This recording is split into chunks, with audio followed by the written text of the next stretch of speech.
Assalamualaikum warahmatullahi wabarakatuh. Perkenalkan nama saya Eka Wahyuni, nomor induk mahasiswa 501142963, tempat tugas SDN 13 Mentok Bangka Barat, Kepulauan Bangka Belitung, UT Daerah Pangkal Pinang. Di sini saya akan mencoba menjawab pertanyaan tugas 1, mata kuliah studi komparatif pendidikan dasar di berbagai negara. Berdasarkan informasi yang saya dapatkan dari artikel, berikut adalah analisis dan kaitannya dengan konteks sebagai guru SD di Bangka Belitung. Artikel pertama, artikel terkait sosial politik dan sosial budaya. Artikel tentang stereotip mahasiswa Papua. Penelitian ini membahas tentang stereotip masyarakat terhadap mahasiswa pendatang asal Papua yang tinggal di Malang. Bentuk-bentuk stereotip yang muncul antara lain mengenai kebersihan, norma, kebiasaan, serta cara berinteraksi para mahasiswa Papua dengan warga lokal. Meskipun kehadiran mereka memberikan dampak ekonomi positif, misalnya dengan meningkatkan pendapatan dari indekos, namun secara sosial kerap muncul gesekan nilai dan kebiasaan antara kedua kelompok. Oleh karena itu, artikel ini menekankan pentingnya komunikasi antar budaya untuk membangun saling pengertian dan harmoni sosial.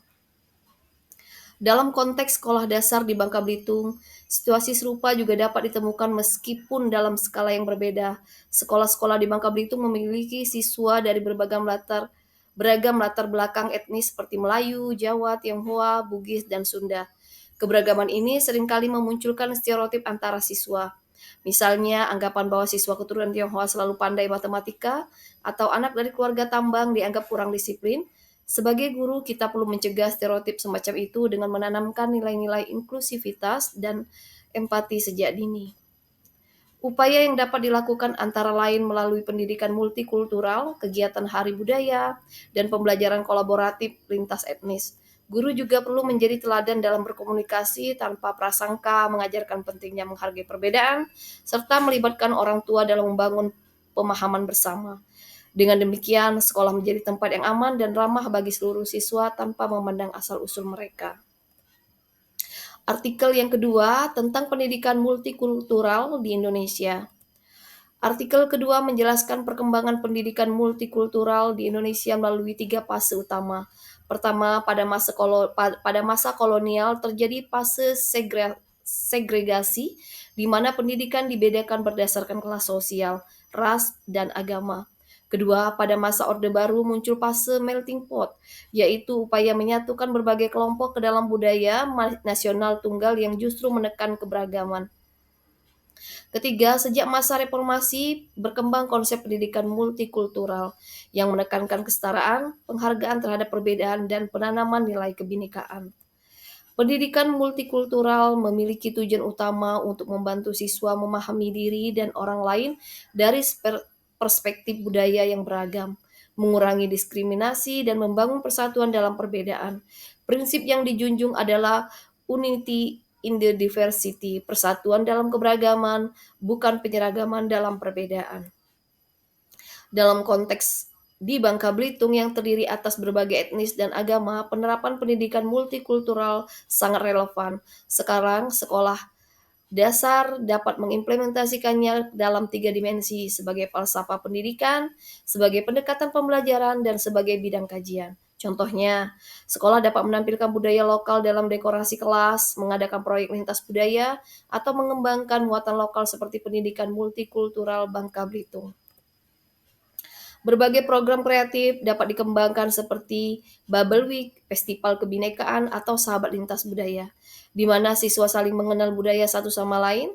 Tantangan yang dihadapi antara lain masih adanya stereotip, kesenjangan ekonomi, pemahaman guru yang terbatas, serta pengaruh budaya digital global. Solusinya meliputi pelatihan guru, penyediaan bahan ajar multikultural, serta digitalisasi konten budaya lokal. Melalui langkah-langkah tersebut, sekolah dasar di Bangka Belitung dapat menjadi laboratorium kecil bagi pendidikan multikultural yang sesungguhnya, tempat anak-anak belajar menghargai keberagaman dan hidup rukun dalam perbedaan. Artikel yang ketiga tentang peran teknologi informasi dan komunikasi dalam pendidikan. Artikel ketiga membahas pentingnya teknologi informasi dan komunikasi dalam meningkatkan mutu pendidikan, terutama di sekolah dasar. Penggunaan TIK membantu menciptakan pembelajaran yang lebih interaktif, menarik, dan efisien. Guru dapat memanfaatkan perangkat keras seperti komputer, laptop, atau tablet, serta perangkat lunak dan aplikasi pembelajaran digital. Internet juga berperan besar sebagai sumber belajar alternatif dan sarana administrasi pendidikan. Dampak positif TIK antara lain meningkatkan akses pendidikan, mendorong munculnya metode pembelajaran baru, dan memperkuat literasi digital siswa. Namun, TIK juga membawa dampak negatif seperti penyalahgunaan internet, kecanduan gawai, dan menurunnya interaksi sosial. Oleh sebab itu, peran guru sangat penting untuk mengarahkan penggunaan teknologi secara bijak dan etis. Dalam praktiknya di Bangka Belitung, penggunaan TIK mulai meningkat sejak pandemi COVID-19. Guru dan siswa telah mengenal platform digital seperti Google Classroom, YouTube, aplikasi pembelajaran daring lainnya. Akan tetapi, masih terdapat kendala berupa keterbatasan fasilitas di daerah terpencil, serta kemampuan literasi digital guru yang belum merata. Untuk mengatasinya, sekolah perlu menyediakan pelatihan rutin bagi guru serta mendorong pembuatan konten pembelajaran digital dan menonjolkan kearifan lokal Bangka Belitung. Dengan cara ini, teknologi tidak hanya meningkatkan kualitas belajar, tetapi juga memperkuat identitas budaya daerah. Artikel keempat tentang penggunaan ICT dalam pembelajaran matematika di sekolah dasar. Artikel terakhir merupakan hasil tinjauan sistematis terhadap berbagai penelitian internasional mengenai penggunaan ICT dalam pembelajaran matematika. Dari 67 publikasi, hanya 11 yang memenuhi kriteria penelitian.